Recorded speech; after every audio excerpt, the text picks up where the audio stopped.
हिंदी की एक कहावत बहुत मशहूर है दोस्तों, इस दौर के लोगों में वफा ढूंढ रहे हो, बड़े नादान हो साहब, जहर की शीशी में दवा ढूंढ रहे हो। अमेरिका और वेनेजुएला के बीच जो संघर्ष चला उसमें वेनेजुएला के राष्ट्रपति को उनके अपनों ने ही धोखा दिया। चीन और रूस वेनेजुएला के राष्ट्रपति की रक्षा नहीं कर सके। रूस के हथियार अमेरिकी फाइटर जेट हेलीकॉप्टरों को रोक नहीं सके। और तो और राष्ट्रपति निकोलस मदुरो की सेफ्टी में लगे हुए जो गार्ड थे वो भी उनकी जासूसी जो हो रही थी उसको जासूसी को रोक नहीं सके।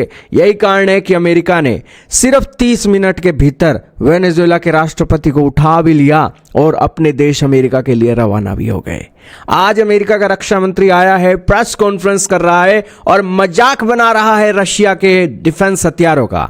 और पीट हेगेस्ट ने जो बातें बोली हैं वो तो आपको बताएंगे ही, साथ में ये भी बताएंगे कि कैसे सिर्फ 200 अमेरिकी सैनिकों ने वेनेजुएला के डिफेंस सिस्टमों को चरमरा दिया। और अमेरिका की खुफिया जानकारियां इतनी तेज थी और वो पिछले 6 महीनों से वेनेजुएला के राष्ट्रपति की जो जासूसी एक एक कदम की कर रहे थे उसमें वेनेजुएला के राष्ट्रपति के साथ जो सिक्योरिटी के गार्ड हैं वो भी मौजूद थे। सारी बातें जानेंगे, बहुत महत्वपूर्ण न्यूज़ है।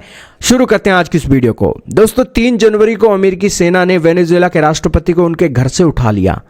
रात को 200 अमेरिकी सैनिकों ने घुसकर इस ऑपरेशन को अंजाम दिया। इस ऑपरेशन को अमेरिका ने नाम दिया ऑपरेशन एब्सोल्यूट रिजोल्व। अमेरिका में इसे सर्जिकल स्ट्राइक के तौर पर भी जाना जा रहा है। लेकिन अब अमेरिका के रक्षा मंत्री पीट हेगेस्ट आए हैं और उन्होंने वर्जीनिया में अपने सैनिकों को संबोधित करते हुए अपने सैनिकों की पीठ थपथपाई है। उन्होंने कहा कि वेनेजुएला के पास मौजूद रूस निर्मित एयर डिफेंस सिस्टम था, लेकिन वो एयर डिफेंस सिस्टम अमेरिकी सैनिकों को रोकने में पूरी तरीके से विफल हुए।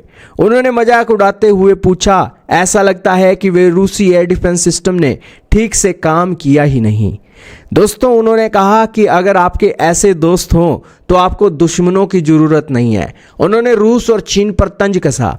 दरअसल चीन आज अपने अलाइज को नहीं बचा सकता है। चीन ने देखा इमरान खान का तख्ता पलट हुआ, इमरान खान को जेल में डाल दिया। चीन की कोई हैसियत नहीं है पाकिस्तान के अंदर कुछ कर सके। फिर वेनेजुएला के अंदर घटना घटी, चीन की कोई हैसियत नहीं है कि वो इस चीज़ों को रोक सके। रशिया के हथियार भी इस चीज़ों में राष्ट्रपति मदुरो की मदद नहीं कर सके। और इसी बीच अमेरिकी स्पेशल फोर्स ने अपने बैकयार्ड कहे जाने वाले वेनेजुएला के अंदर अटैक किया और उसके राष्ट्रपति और उनकी वाइफ को जिंदा पकड़ लिया।